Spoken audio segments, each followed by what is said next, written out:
Lori, so Valentine's Day is coming up, which means everybody's going to be thinking about romance and love. So I want to ask you some questions related to that, if that's cool. Sure.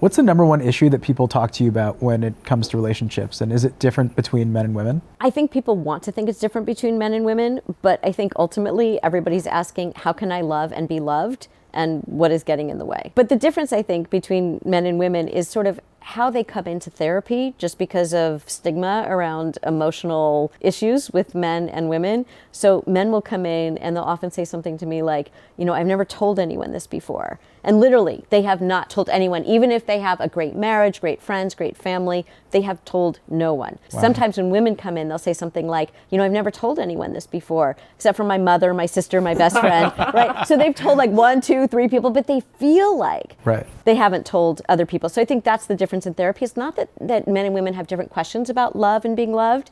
It's that how open they feel about those questions and who they can talk to about them.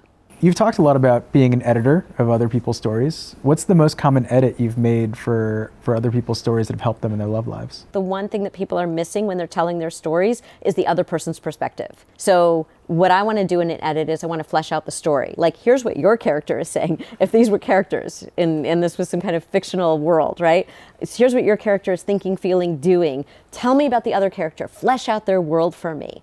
And all of a sudden it becomes, maybe this is why they feel that way. Maybe this is how this landed on them. Maybe they feel this way about it. I hadn't considered that. So the big edit is, tell me about the other characters. How often do they listen to you? Oh, I think they're there because they want to. So let's do the daddy issues one. I think that'll be fun. All right. So who wrote this one? Just Josh. Josh, go for it. Yeah, we have an audience question. Ask the question. This is good. We have an audience question. We have an audience question from Josh. We have this theory that... Who's we? We, the royal we. Okay. When it comes down to relationships, it all comes down to daddy issues or mommy issues. How true do you think that is based on your experience? So I think what you're calling mommy and daddy issues are really attachment issues. And it has to do with how securely or insecurely attached we felt when we were growing up. And it's not that however you were raised determines what your relationships are going to be like if you understand it as an adult. So there's this saying, we marry our unfinished business. So if you have not dealt with that unfinished business, you're going to keep repeating this pattern where you keep going after the same kinds of people who hurt you in some way or didn't, they yell or they're avoidant or they drink too much or, whatever the issue is. It might not mirror exactly what your parent did, but it leaves you feeling the same way you felt as a child, whether you were unseen, unheard, belittled, neglected, not paid attention to, whatever it might have been, right? So you repeat that thinking this time, this is totally outside of your awareness, thinking this time, I will master the situation, right? This is like a moth to flame. It's like your unconscious is like, you look familiar, come closer. Right.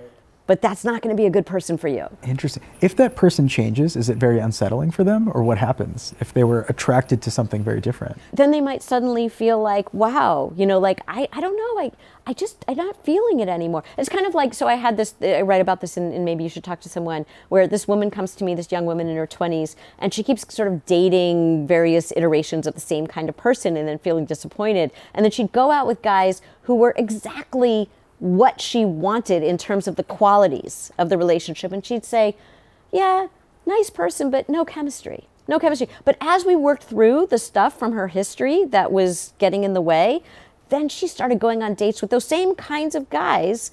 And then suddenly she was like, oh, I'm really interested in this person. So it does change. How has your study of relationships through being a therapist affected your views on love? Yeah. Do you believe in happily ever after? Absolutely. I'm a person who loves love. And I think one of the great things that I get to do in my job, a lot of people say, isn't it depressing being a therapist because people just bring you all these problems? And I'm like, no, it's a really hopeful profession. I help people to learn to feel more love in their lives, to have more love in their lives, to be more loving people to the people in their lives. To me, I think it's the most hopeful career you can have.